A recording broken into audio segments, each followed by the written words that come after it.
నమస్తే. మీ ఎర్రంరెడ్డి తిరుపతి రెడ్డి. తెలంగాణ అనే దానికి అర్థమే లేదంటూ తెలంగాణ తెలుగుదేశం పార్టీ అధ్యక్షులుగా ఒకప్పుడు ఉన్నటువంటి బక్క నరసింహులు అంటే ఆయన చంద్రబాబు నాయుడు గారి శిష్యుడు, ఒక చెంచా. మరి ఇతని పుట్టుక గురించి ఇతనే విశ్లేషించుకోవాలి. తెలంగాణకి అర్థమే లేదంటే మరి తెలంగాణ బిడ్డరా కాదా అని అతనే విశ్లేషించుకోవాలి. అతను నిన్న మహానాడు లోపల మాట్లాడిన ఉదంతం గురించి మనం మాట్లాడుకుందాం. తెలంగాణ అంటే ఏందంటే తెలుగువారి భూమి అని అర్థం. సింపుల్‌గా చెప్పాలంటే తెలుగువారి భూమి. తెలుగు ప్రజలు నివసించేటువంటి భూమి. తెలుగు ప్లస్ అంగన అంటే తెలంగాణ. తెలుగు ప్లస్ ఆనీయం అంటే తెలంగాణ. తెలంగాణీయం అనేది కాలక్రమేణా సుల్తాన్ల పాలన లోపల తెలంగాణగా పరిణతి చెందింది. తెలంగాణగా మార్పు చేయబడింది. అదేవిధంగా తెలంగాణకు ఒక విశిష్టమైన చారిత్రాత్మకంగా చెప్పుకోవాలంటే దీన్ని ఒక త్రిలింగ దేశం అంటారు. ఎందుకంటే ముఖ్యమైనటువంటి శివలింగాలు ఉన్నటువంటి 3 ప్రసిద్ధి చెందినటువంటి ప్రాంతాలకు సరిహద్దుగా ఉన్నటువంటి ప్రాంతం తెలంగాణ. కాబట్టి దీన్ని త్రిలింగ దేశం అన్నారు. ఈ త్రిలింగ కాలక్రమేణా తెలింగ అయింది, తెలింగవై తెలంగాణ అయింది. ఈ 3 శివలింగ ప్రదేశాలు ఏంటంటే ఒకటి కాళేశ్వరము. ఇప్పుడు మన కేసీఆర్ గారు కట్టినటువంటి ప్రాజెక్టు పెట్టినటువంటి ప్రాజెక్టు పేరు కాళేశ్వరమే. అదే కాళేశ్వరము. ఇంకొకటి ద్రాక్షారామం, ఇంకోటి శ్రీశైలం.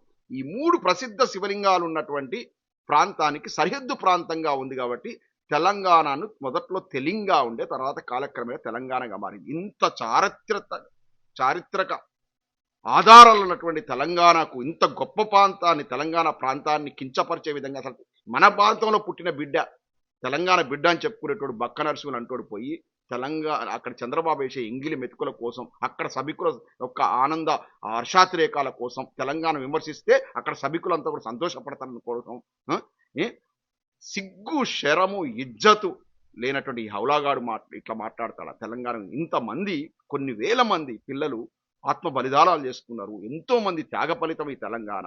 ఆత్మాభిమాని కోసం నేను ఇంతకుముందు చెప్తాను, నీళ్లు, నిధులు, నియామకాల కోసమే కాదు, తెలంగాణ ఆత్మాభిమాని కోసం మా ప్రాంతాన్ని మేము ఏలుకోవాలి, ఈ ఆంధ్ర పాలికల నుంచి మాకు స్వతంత్రం కావాలని కొట్లాడి కొన్ని వేల మంది పిల్లలు బలిదానాలు చేసుకుంటే, యువకులు బలిదానాలు చేసుకుంటే కేసీఆర్ గారి పోరాటం వల్ల సకల జనుల ఏకం చేసి రోడ్ల మీదకి వచ్చి వంట వార్పులు చేసి ఎన్నో పోరాటాల పని, దశాబ్దాల పోరాట పద్ధతి తెలంగాణ. ఈ సిద్ధించిన తెలంగాణ ఇవాళ తెలంగాణను అపహాస్యం చేసే విధంగా, తెలంగాణ దాని ఈ రాష్ట్రానికి అర్థమే లేకుండా విధంగా, తెలంగాణని మొత్తం దివాలా తీయించే విధంగా తెలంగాణ ప్రాంతం మీద ముప్పేట జాడి ఇవాళ జరుగుతూ ఉంది. ఎప్పుడైతే కేసీఆర్ గారు ముఖ్యమంత్రి దిగిపోయారో, ఈ చంద్రబాబు నాయుడు గారి శిష్యుడు రేవంత్ రెడ్డి గారు ముఖ్యమంత్రి అయ్యారో ఆనాటి నుంచి స్టార్ట్ అయింది. రావడంతోనే ఎంతో గొప్పగా ఉన్న మన తెలంగాణ తల్లిని తీసుకెళ్లి ఒక కడు బీద అంటే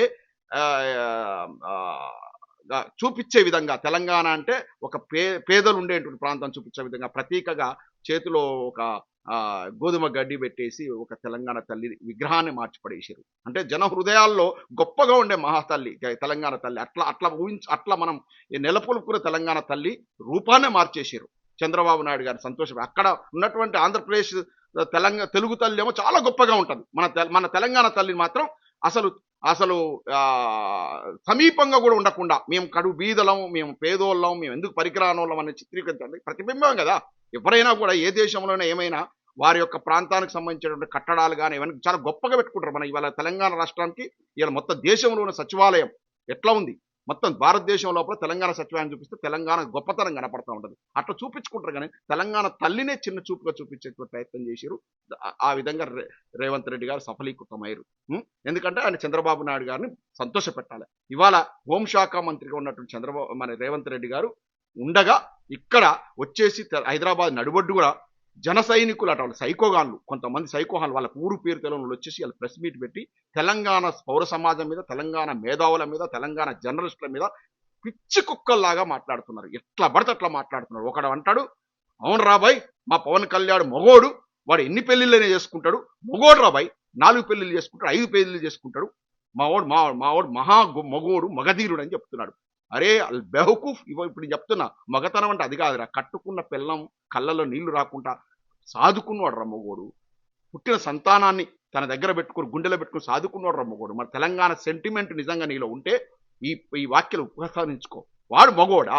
ఒక ఆడపిల్లని వైజాగ్లో ఒక ఆడపిల్లని పెళ్లి చేసుకొని ఆ పిల్ల ఉండంగానే ఇంకొక అమ్మాయితో సహజీవనం చేసి పిల్లలంగాని ఆ పిల్లకు అన్యాయం చేసి ఆ పిల్లను విడాకులు ఇచ్చి మళ్ళీ చేసుకున్న ఈ పిల్లనైనా సహనం చేసి పిల్లలంగానే ఈయన ఉంచుకున్నాడా అంటే ఆ పెళ్లి చేసుకున్నా అంటే లేదు, మళ్ళీ ఆమెకు విడాకులు ఇచ్చి ఇంకొక రష్యన్ యువతితో మళ్ళా సహజీవనం చేసి మళ్ళా పిల్లలం కానీ ఏమిచ్చాడ్రా సందేశం?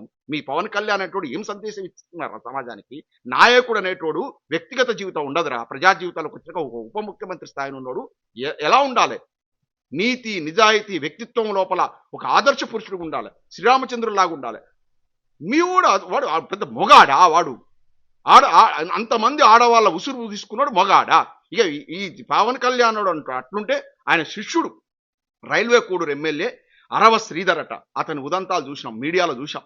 ఒక అమ్మాయిని ఎన్ని సకల గోసలు పెట్టుకున్నాడో, అంత అసలు చూడలేని రీతిలో ఆ వీడియోలు వచ్చినాయి. ఎంత గుబుక్షాకరంగా ఉన్నాయి. ఇప్పటి వరకు ఇంకా అతను ఎమ్మెల్యేనే ఉన్నాడు.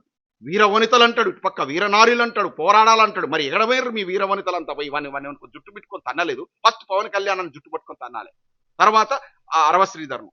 ఇటువంటి సైకోల ట్రైనింగ్ లో వచ్చినట్టు కొంత సైనికులు తెలంగాణలో కూడా తయారయ్యారు. తెలంగాణ నడి బొడ్డు మీద కూర్చొని మన తెలంగాణ పౌర సమాజాన్ని విమర్శిస్తా ఉన్నారు. తెలంగాణ మేధావులను విమర్శిస్తున్నారు. ప్రొఫెసర్ నాగేశ్వరరావు గారి కాలి గోటికి సరిపోతాడా? లాస్ట్ కు మెగా కుటుంబం అట, మెగా బ్రదర్స్ అట. చిరంజీవి గారిని ఏమనదలుచుకోలే. ఆ నాగబాబు అటు జబర్దస్త్ చోలు చేసుకుని బతికేటోడు మొత్తం ఆరెంజ్ సినిమాని తీసి దివాలా తీస్తే ఈ పవన్ కళ్యాణ్ వేసిన ఎంగిలి బతుకులకు పవన్ కళ్యాణ్ కాళ్ళ దగ్గర పడి ఇలా పిచ్చి పిచ్చి ప్రలాపలు మాట్లాడు. జబర్దస్త్ దాంట్లో పక్క ఎకిలి నవ్వుకుంటూ బతుకు ఇడుచుకునేటోడు వీడు కూడా ఇలా మాట్లాడే తెలంగాణలో ప్రొఫెసర్ నాగేశ్వరరావు గారిని విమర్శించే స్థాయికి వచ్చిండు. బాడీ పెరిగింది కానీ మెదడు అనేది ఉన్నట్లేదు. ఈ మెగా బ్రదర్స్ వల్ల సినీ పరిశ్రమలో అల్లకల్లోలు జరిగి ఎంతమంది యువకులు చనిపోయారు. ఇలా మా మనసంతా నువ్వే హీరో ఉదయ్ కిరణ్ లాస్ట్ చివరికి ఆత్మహత్య చేసుకొని కారణం ఈ మెగా బ్రదర్సే కారణమని, ఈ మెగా కుటుంబమే కారణం. వాళ్ళకి అవకాశాలు రానియకుండా వాళ్ళని మొత్తం అనగదొక్కడం వల్ల ఆ యొక్క యువకుడు పాపం అప్పుడప్పుడే పైకి వస్తున్న ఉదయ్ కిరణ్ అనేటువంటి హీరో, సినిమా హీరో ఆత్మహత్య చేసుకుంది. తర్వాత శిరీష్ భరద్వాజ్ ఉదంతాన్ని చూసాం. అతని మీద తుపాకీ పట్టుకుని వచ్చాడు ఈ పవన్ కళ్యాణ్. ఇటువంటి వాడు సమసమాజాన్ని నెలకొల్పుతాడట. ఒకనాడేమో చెగువేరా సిద్ధాంతం రాదన్నాడు.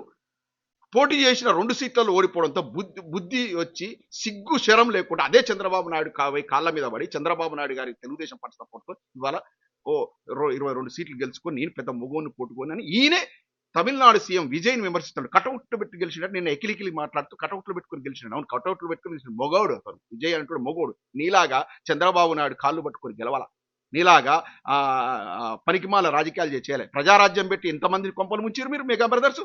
ప్రజారాజ్యం పార్టీ ఇప్పుడు ఎక్కన్నది? కాంగ్రెస్ పార్టీలు ఎందుకు వీళ్ళని చేశారు? ఈ చాతగాని కుటుంబం, ఈ మెగా కుటుంబం వీళ్ళు పెద్ద హీరోలు అని చెప్పుకుంటూ పోజులు కొట్టుకుంటూ తిరుగుతున్నారు. మీ వల్ల ప్రజారాజ్యం పార్టీ పెడితే వీళ్ళ గురించి నేను ఒకటి విన్న, వైజాగ్ లో ఒక అరటిపండ్లు అమ్ముకునే వ్యాపారి ఈ యొక్క మెగా కుటుంబం అభిమానులు అని అభిమానం అని చెప్పుకొని పాపం ఆయన ఈ అభిమాన సంఘం పెట్టుకుంటే ఈ నాగబాబు అటువంటి పోయి అతనితో హోటల్ రూమ్ బుక్ చేయించుకొని ప్రజారాజ్యం పెట్టినప్పుడు పోయి నెల రోజులు ఉండి కొన్ని లక్షల రూపాయలు కట్టకుండా, అంటే రూమ్ రెంట్ హోటల్ రూమ్ కట్టకుండా వస్తే అతను మొత్తం ఆ వ్యాపారి దివాలా తీసిండట హోటల్ రూమ్ బిల్లులు కట్టి. ఎంతమంది అమాయకుల జీవితాలను వీళ్ళు ఆగం చేశారు, ఎంతమందిని దోసుకున్నారు వీళ్ళు. సీట్లు అమ్ముకున్న ఉదంతాన్ని చూసిన ప్రజారాజ్యం పార్టీ పెట్టి కొన్ని కోట్ల రూపాయలు సంపాదించుకున్నారు. పార్టీ పెట్టి రాజకీయ పార్టీ పెట్టి కోట్లు సంపాదించుకున్న కుటుంబం ఏదంటే ఈ కుటుంబం. వీళ్ళకి వ్యక్తిత్వం ఉన్నది. పవన్ కళ్యాణ్ లాంటి నాగబాబు లాంటి వ్యక్తిత్వం ఉన్నది. పెద్ద ఆయన చిరంజీవి గురించి నేను మాట్లాడను. ఆయన అనుకున్నాడు నేను రాజకీయాలు పనికిరాను కూడా తప్పుకున్నాడు. కానీ ఈ ఇద్దరు ముఖ్యంగా ఈ పవన్ కళ్యాణ్ అంటోడు పెద్ద దరిద్రం కొట్టు ఫెలోగా తయారైపోయాడు. ఇతనంట ఆదర్శం అంట ఇలా జన సైనికులట సైకోలట తెలంగాణ గడ్డ. అరే బేహూబ్ గాల తెలంగాణ గడ్డ మీద హౌ డేర్ యూరా ఒక వెట్టి ఒక పరికమాలను పొగుడుకుంటూ ఇక్కడ తెలంగాణ పౌర సమాజంలో ఉన్నటువంటి మేధావులను విమర్శించడానికి. ఇదే విషయంగా విజయవాడ పోయి మన వాళ్ళు తెలంగాణ వాళ్ళు మీటింగ్ పెట్టగలుగుతారా? ఇక్కడ గవర్నమెంట్ ఎట్లా అలో చేస్తుంది వాళ్ళను? మన తెలంగాణ వాళ్ళు పోయి మేధావులు పోయి విజయవాడలో మీటింగ్ పెట్టగలరా? చంద్రబాబు నాయుడుకి ఎదురుగా పెట్టగలుగుతారా? పవన్ కళ్యాణ్కి ఎదురుగా? మరి ఇక్కడ హైదరాబాద్ గడ్డ మీద ఏందిరా మీ దౌర్జన్యం? మీ గురించి మాట్లాడద్దా? ఆంధ్రప్రదేశ్ రాజకీయాల గురించి మాట్లాడద్దా? నాగేశ్వరరావు గారు చేసిన తప్పేంది? విశ్లేషణలో ఎన్నో ముచ్చట్లు వస్తాయి, చెప్పాడు. మీ గురించి మాట్లాడొద్దంట. మీకు ఈడేం పనిరా? పొద్దున్న లేస్తే హైదరాబాద్లో మీకేం పనిరా? మీకు కొన్ని వేల కోట్ల ఆస్తులు హైదరాబాద్ ఎందుకురా? మీకు హైదరాబాద్తో మీకేం సంబంధం? తెలంగాణలో ఎందుకు అడుగు పెడుతున్నారా? మేము అన్ని వర్గాలను హక్కును చేర్చుకునే తెలంగాణ వాళ్ళు ఎంత ఔదార్యంతో ఉంటారంటే ఆకలితో వస్తే కులం మతం చూడకుండా పిలిచి భోజనం పెట్టేటువంటి గొప్ప హృదయం ఉన్న ప్రజలు తెలంగాణ వాళ్ళు. ఇట్లాంటి కనుక కుసంస్కృతి నీచ సంస్కృతి మా దగ్గర ఉంటే ఒక్కడు ఉంటాడా హైదరాబాద్లో? ఒక్కడు బతకడా సీమాంధ్రులు? కానీ గుండెల్లో పెట్టుకొని చూసుకుంటాం మా వాళ్ళు, మా సోదరులు, మా తోటి తెలుగు వాళ్ళని. మా మీద ఏందిరా ఈ విషంగా ఎక్కడం?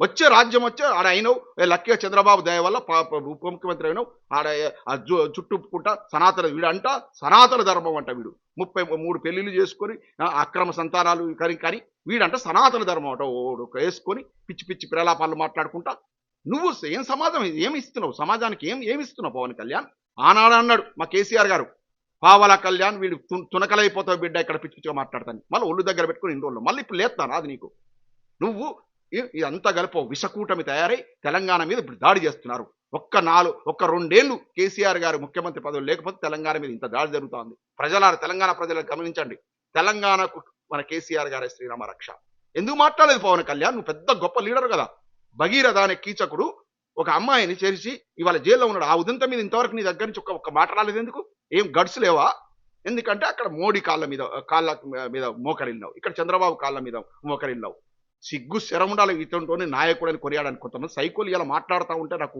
కోపం వస్తుంది తెలంగాణ సమాజంలో ఉన్నటువంటి మేధావులకు జర్నలిస్ట్ అందరూ చెప్తున్నా ఇటువంటి సైకోల భరతం పట్టండి లేదంటే తెలంగాణ ఉనికికే ప్రమాదం జై తెలంగాణ